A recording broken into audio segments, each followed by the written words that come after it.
श्री स्वामी समर्थ मित्रांनो, कशा आहात? आशा करते खुश असाल, सुखी असाल, संपन्न असाल आणि स्वामींच्या सेवेत रममान असाल. मी आज आपल्याला उद्या अक्षय तृतीये दिवशी 11 लवंगांचा काय उपाय करायचा आहे तो सांगणार आहे.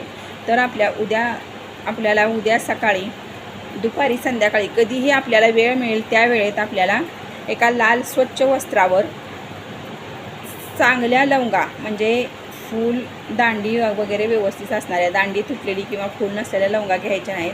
अगदी व्यवस्थित फुलासहित चांगल्या लवंगा 11 आपल्याला घ्यायच्या आहेत.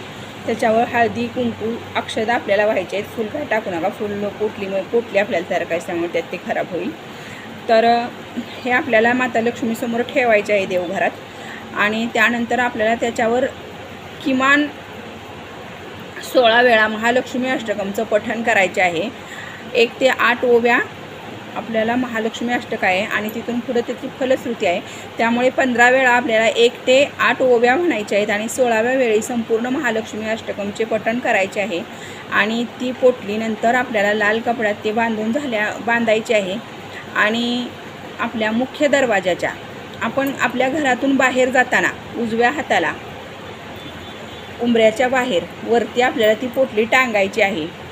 म्हणजे आपण आपल्या घरातून बाहेर जाताना आपला उजवा हात ज्या दिशेला येईल त्या दिशेला आपल्याला ती पोटली आपल्या वरच्या उंबऱ्याच्या वरती बांधायची आहे, म्हणजे चौकटीला वरती बांधायची आहे.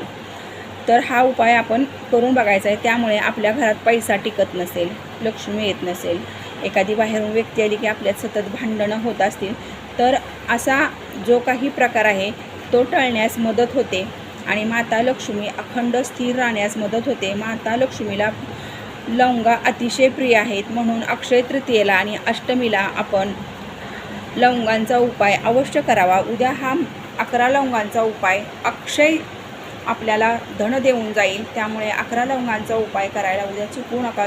उद्या दिवसभरात अगदी संध्याकाळपर्यंत, रात्रीपर्यंत आपल्याला जेव्हा वेळ मिळेल त्यावेळेस आपण हा उपाय नक्की करून बघा आणि रिझल्ट काय मिळतो ते मला कमेंटमध्ये नक्की सांगा. श्री स्वामी समर्थ. जय जय स्वामी समर्थ.